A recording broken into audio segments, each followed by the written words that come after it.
Cristiano Luzzago entriamo nel mito a bordo della Lancia Aurelia B20.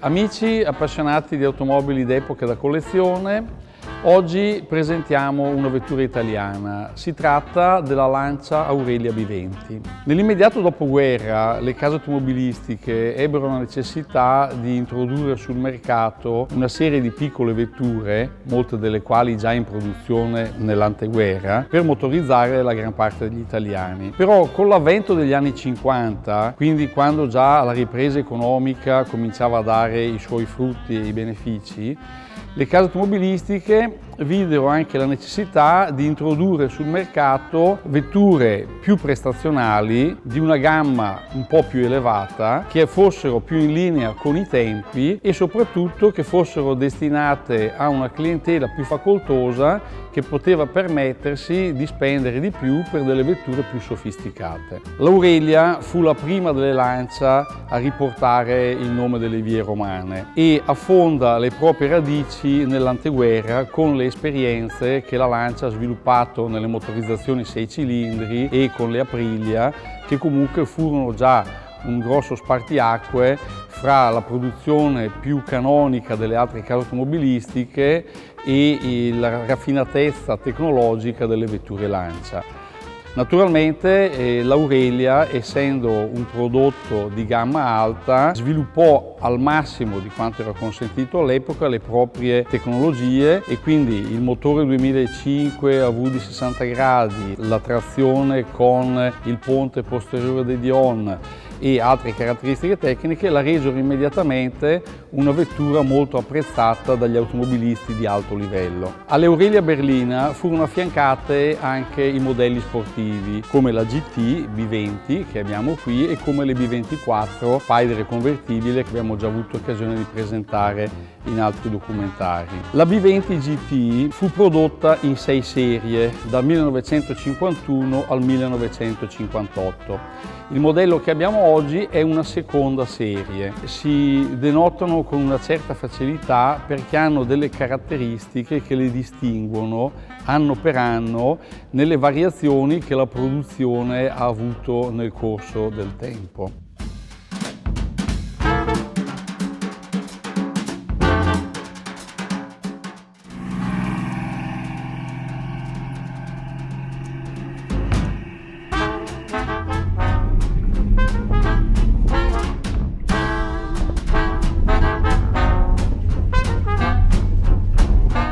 Le prime 2 serie dell'Aurelia B20 GT sono di cilindrata 2000 cm3, mentre le serie successive sono di 2005. Con la prima e la seconda serie c'è un minimo incremento di potenza. Quella che invece sarà la più potente di tutte sarà proprio la terza serie, che con l'aumento di cilindrata avrà anche le maggiori prestazioni. In seguito, per far fronte a diverse esigenze della clientela, le potenze nella quarta, quinta e sesta serie verranno progressivamente diminuite e le vetture aumenteranno anche di peso perché saranno aumentate anche gli accessori che le comporranno.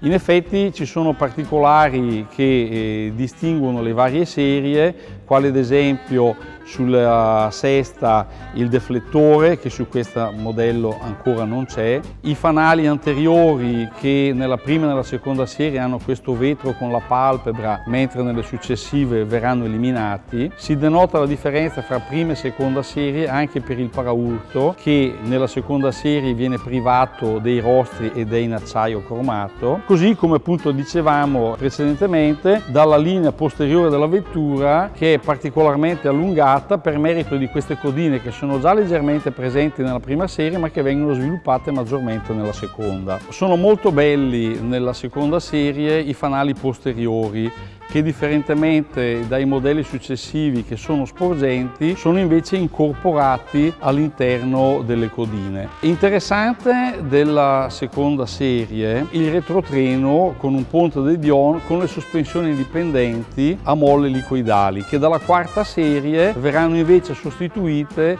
da posteriori semi-indipendenti, sempre de Dion ma con balestre. Infatti dalla quarta serie il modello verrà denominato balestrata per distinguerlo dai modelli precedenti. Altra peculiarità delle prime serie dell'Aurelia B20 GT sono la guida a destra, che fino alla quarta serie è stata l'unica disponibile. Dalla quarta serie diventerà opzionale la guida a sinistra e dalla quinta serie diventerà invece di serie la guida a sinistra e opzionale la guida a destra per i nostalgici. Altra caratteristica delle Lancia Aurelia era il cambio al volante. In questo modello vediamo invece un cambio a cloche, che era il cosiddetto cambio Nardi, che equipaggiava le vetture i cui proprietari desideravano avere una guida più sportiva.